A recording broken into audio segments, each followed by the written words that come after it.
بسم الله الرحمن الرحيم الحمد لله رب العالمين والصلاة والسلام على سيد المرسلين وخاتم النبيين وعلى آله الطيبين الطاهرين ومن تبعهم بإحسان إلى يوم الدين وبعد.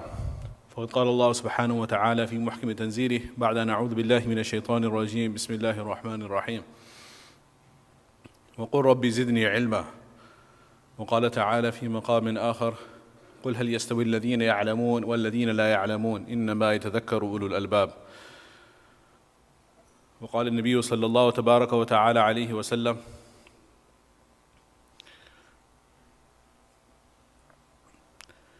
فضل العالم على العابد كفضلي على أدناكم، وكما قال صلى الله تبارك وتعالى عليه وسلم. صدق الله مولانا العظيم وصدق رسوله النبي الكريم ونحن على ذلك من الشاهدين والشاكرين والحمد لله رب العالمين. My dear respected brothers and elders, respected sisters in Islam, Assalamu alaikum wa rahmatullahi wa barakatuh. It is amongst the obligations of our deen that Allah subhanahu wa ta'ala has made it incumbent upon each and every one of us that we acquire that knowledge of deen, the knowledge of that which will please Allah subhanahu wa ta'ala. Allah subhanahu wa ta'ala has made the acquisition of knowledge an obligation. As Rasulullah sallallahu alayhi wa sallam has said, طلب العلم فريضة على كل مسلم ومسلمة. That seeking knowledge of deen is an obligation on every male and female Muslim. Every Muslim and Muslimah must make efforts to acquire the knowledge of deen. And what is the definition of knowledge of the deen? What is the ilm of deen? The ilm of deen is that knowledge whereby which a person will learn what will please Allah subhanahu wa ta'ala. And recognition of Allah subhanahu wa ta'ala is obtained. Ma'rifatu dhatillahi subhanahu wa ta'ala, the being of Allah, who is Allah, what are His attributes, what are His sifat, and what are His awamir, what are His injunctions, what are the commandments of Allah subhanahu wa ta'ala. In any given moment of our life, what is the order of Allah subhanahu wa ta'ala that focus towards me at this particular moment? Whether it comes to time of ibadat, how to worship Allah subhanahu wa ta'ala, that is ilm. When it comes time for go for hajj, how to perform the hajj, that is ilm. When it's the month of Ramadan, how do we fast, that is ilm.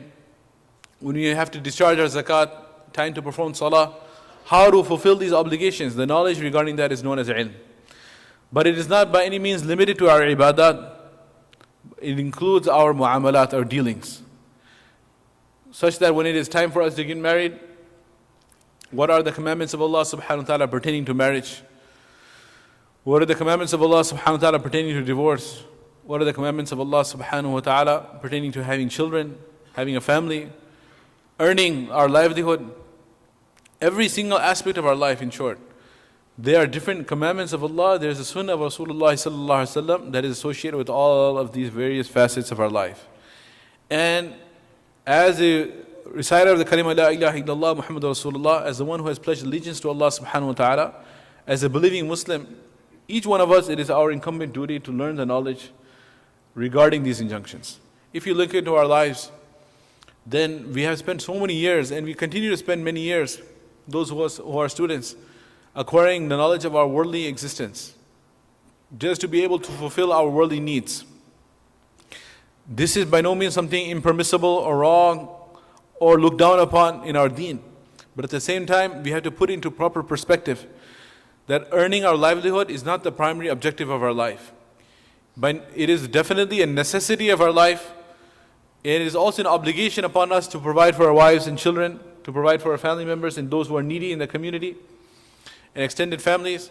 And we will be rewarded for this khidmah and service to humanity by earning and providing, by earning and supporting and helping others in need. But this is all our durura. Durura means a necessity. The actual objective of our life is supposed to be, and we have to recalibrate our compass and make it, inshaAllah, the actual purpose of our life is the ubudiyyah, to show our servitude to Allah subhanahu wa ta'ala, to express our obedience to Allah and submit our will to the will of Allah subhanahu wa ta'ala. Allah subhanahu wa ta'ala makes this very clear, وَمَا خَلَقْتُ الْجِنَّ وَالْإِنسِ إِلَّا لِيَعْبُدُونَ. I have not created human beings, nor have I created jinn, but for my ibadah, for my worship.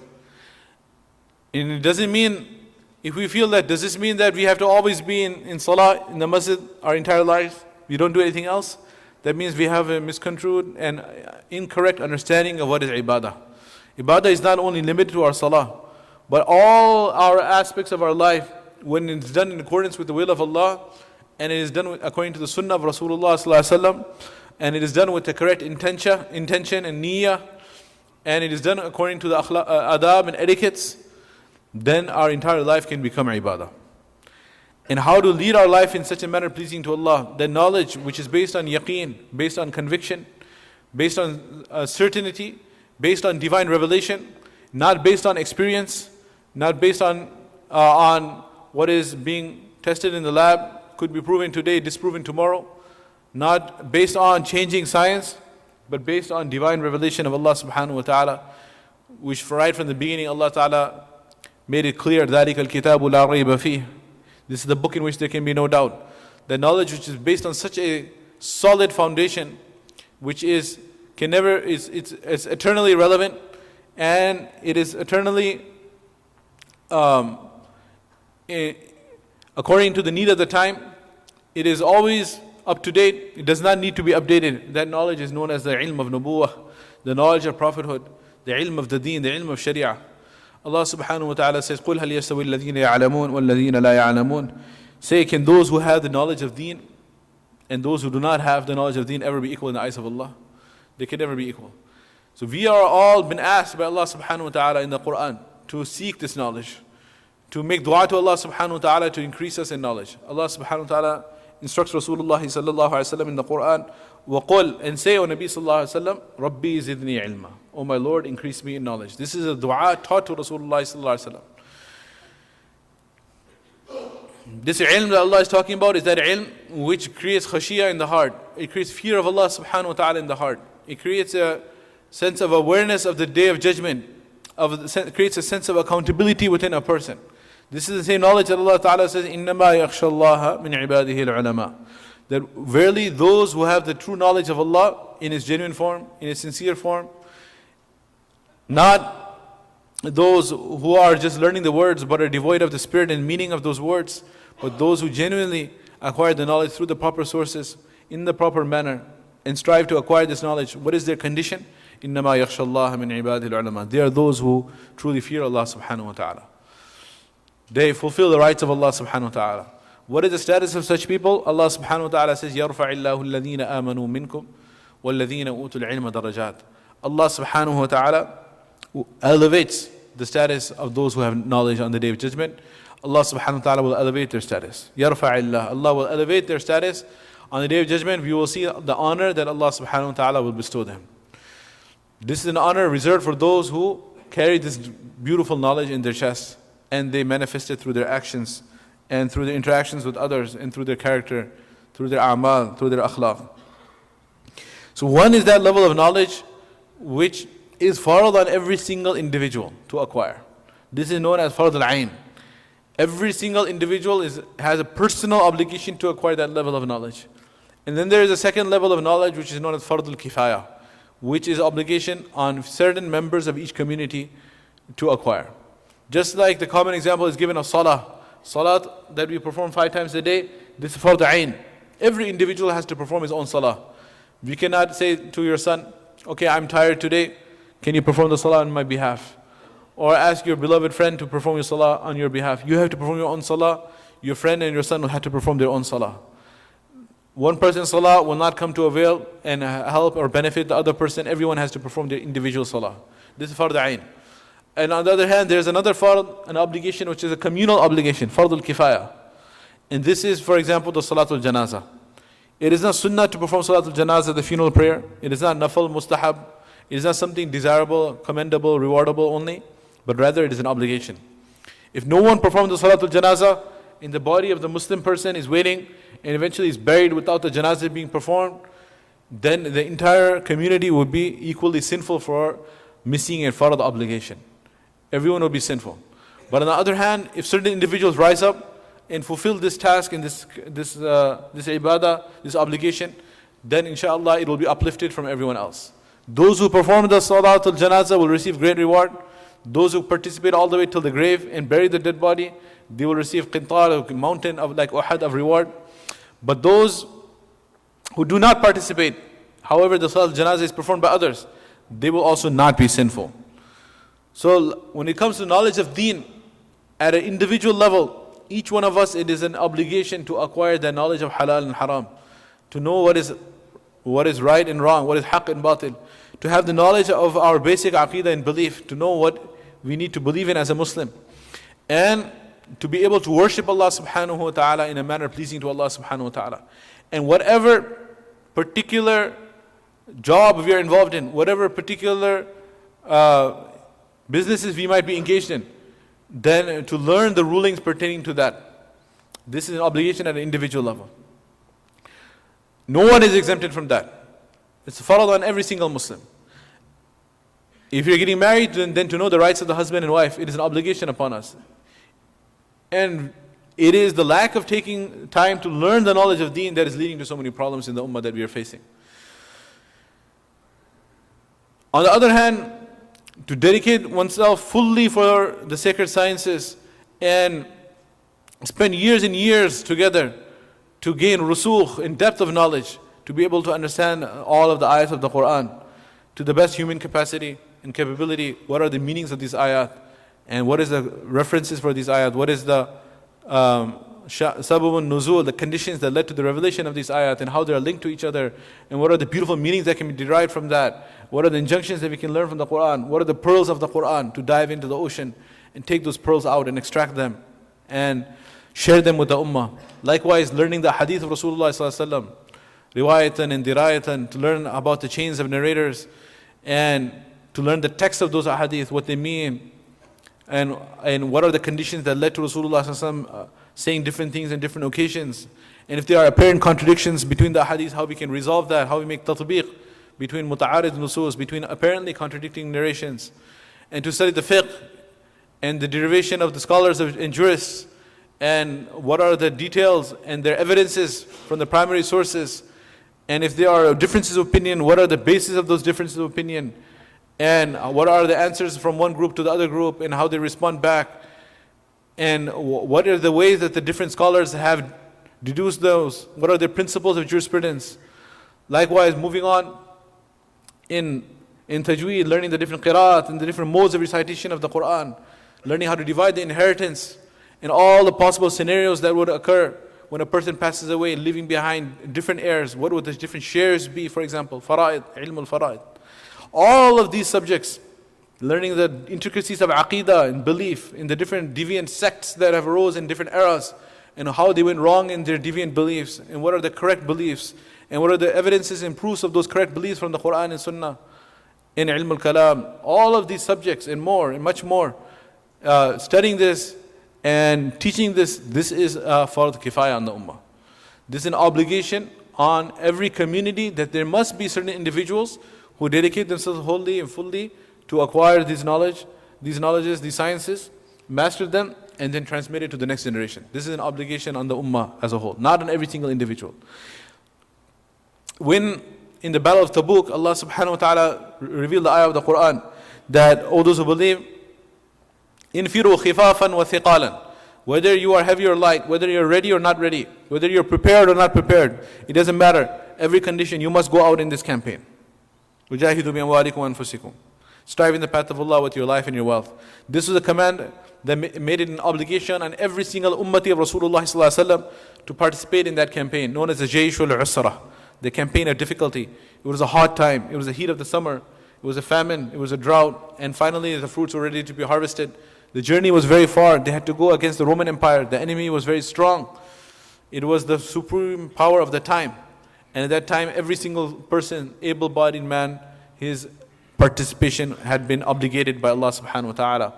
In the entire ummah of Rasulullah sallallahu that of Medina Munawwara and the surrounding areas, they did respond, with the exception of only 3 Sahabah radiallahu anhum. وَعَلَى الثَّلَاثَةِ الَّذِينَ خُلِّفُوا كَعْبُ بْنُ مَالِكٍ هِلَالُ بْنُ أُمَيَّةَ مُرَارَةُ بْنُ رَبِيعَ radiallahu anhum ajma'in.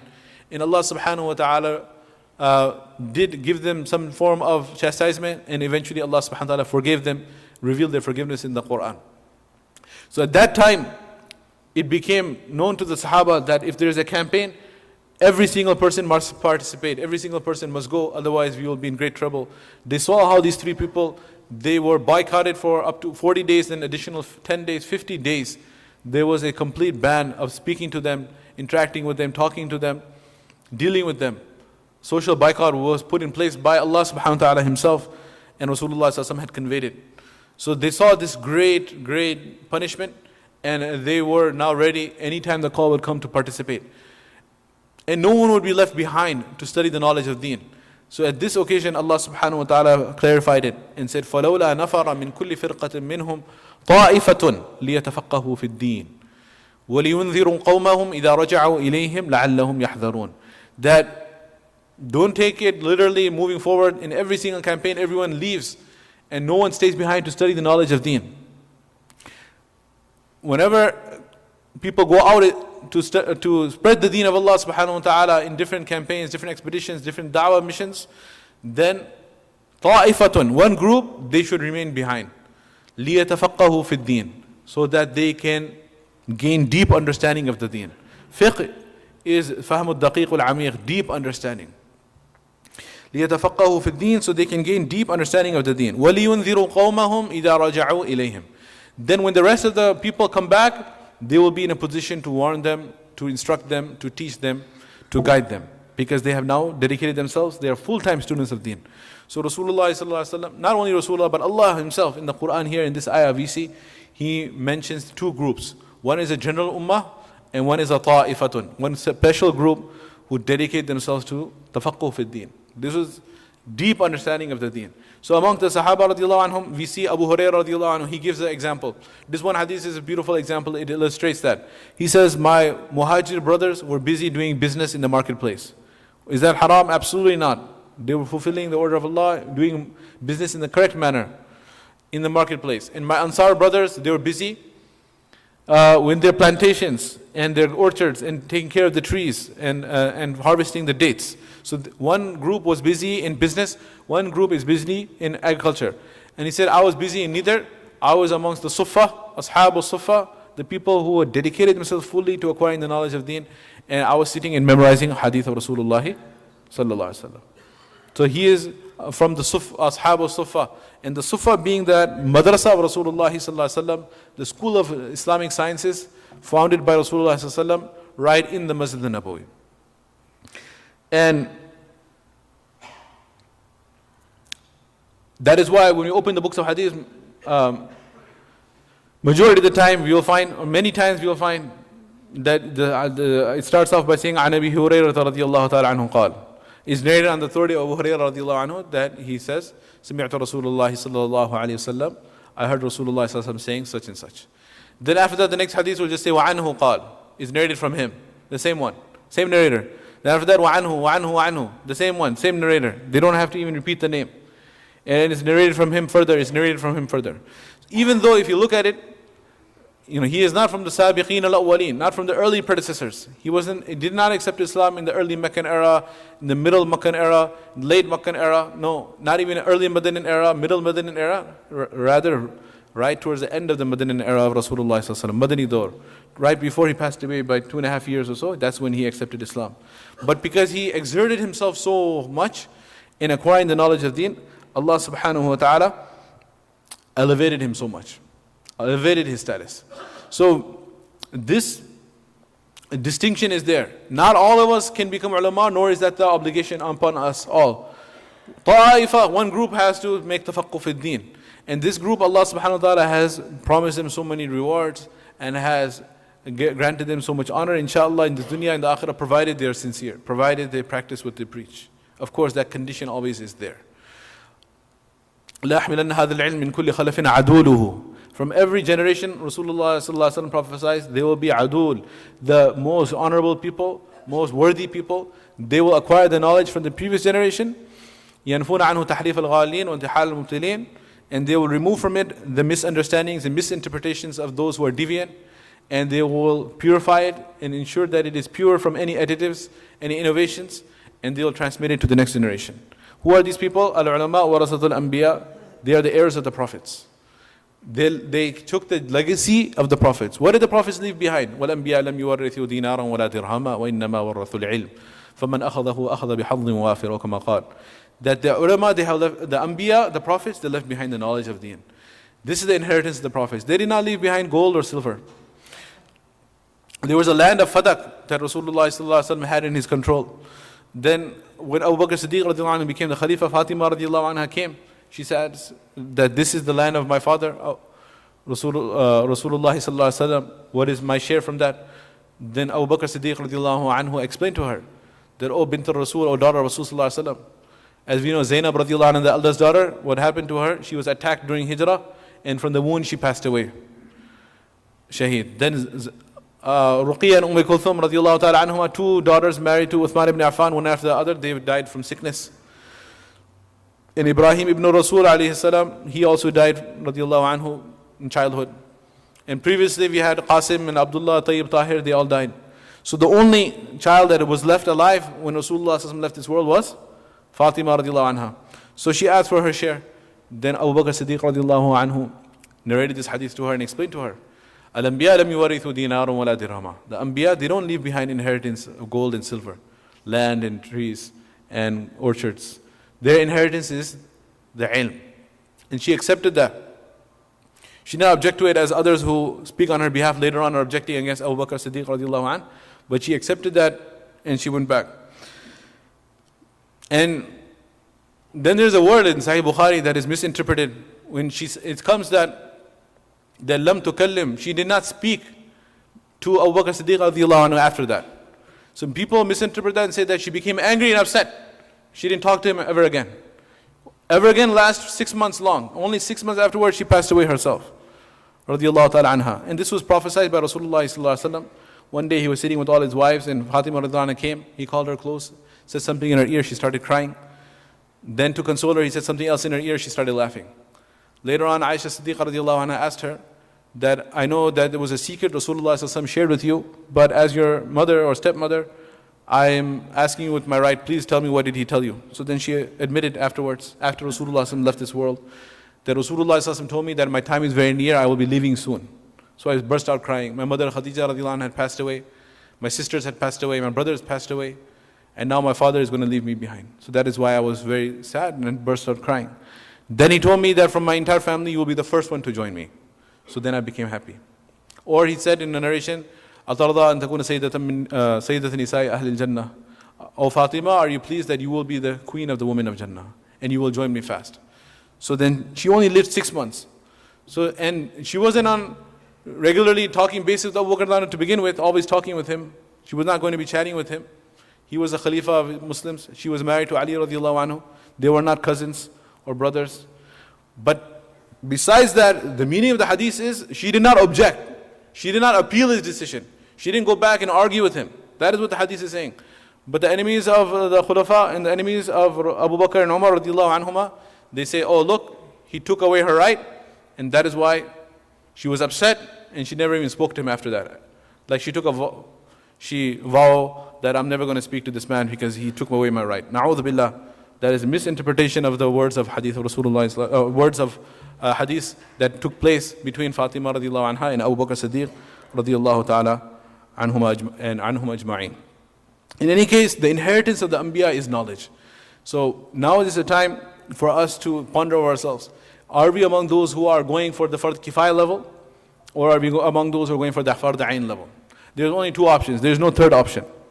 There is no third option whatsoever. Either we become full-time students of Deen and become scholars of Deen, or we become part-time students of Deen and we continue with our worldly occupations.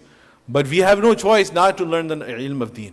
We have no choice that we can continue to learn the ilm of the dunya, the knowledge of worldly life, and remain ignorant when it comes to the umur of akhirah, when it comes to matters of the hereafter. Whose hereafter? Our hereafter. When it comes to matters of our own grave, our day of judgment, we remain ignorant regarding that. When it comes to what Allah wants from us, we remain ignorant regarding that. When it comes to what the boss wants from us, what our work wants from us, then we are completely on top of our game. So we have to wake up to this reality. We have to make the effort of Deen, make the knowledge of Deen, acquiring the knowledge of Deen a primary focus and give it the due priority it deserves. There's a hadith that Rasulullah ﷺ said, لا تزال قدم عبد يوم القيامة. No one will be allowed to move from their place on the day of judgment, move their feet, حتى يسأل عن أربعة, until they answer 4 questions. عن عمره فيما أفناه, how did you spend your life? عن شبابه فيما أبلاه, how did you spend your youth? In particular, the youth is asked, this is تخصيص بعد تعميم, right? Specifically, the youth is being asked about, even though it's already included in the life. Because this is a time when your physical capabilities and your mental capabilities are all at its peak. What did you do with that peak time of your life? وَعَنْ عِلْمِهِ مَاذَا عَمِلَ بِهِ. How much knowledge of deen did you acquire, and how much of that knowledge you acquired did you practice upon? وَعَنْ مَالِهِ مِنْ أَيْنَ اكْتَسَبَهُ وَفِي مَنْ فَقَهُ. And where did you acquire your wealth, and how did you spend your wealth? So these questions we are all going to be asked. How much knowledge of deen did we acquire? Did we acquire that which was fard, ayn, or did we acquire that with fard kifaya? And anything less than that is not acceptable. Rasulullah ﷺ said, أُخْدُ عَالِمًا أو متعلما أو مستمعا أو محبا ولا تكن خامسا فتهلك والخامس أن تبغض العلم وأهله. That Rasulullah ﷺ said, give us 4 options. He said, أُخْدُ عَالِمًا, become a scholar yourself if you can. If that's not possible, أو متعلما, become a full-time student of knowledge. If that is not possible, mustami'an, become a part-time student of knowledge, one who listens attentively whenever he gets a chance. If that is not possible, muhibban, become a patron, supporter of those who are studying the knowledge of deen. But don't be in any 5th group.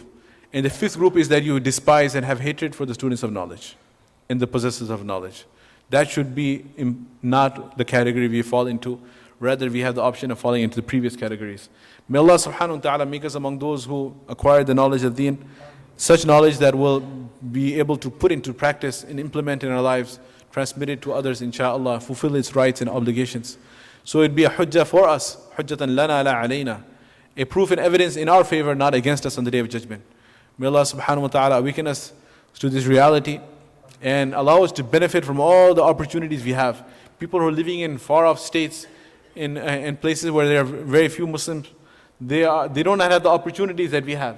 They do not have access to scholars and to durus and lessons where they could learn the knowledge of deen. But for us, alhamdulillah, we have many options. So this is up to us to, if we avail of these opportunities or we allow them to pass without benefiting. May Allah ta'ala give us tawfiq. Wa akhu da'wana alhamdulillah rabbil alameen.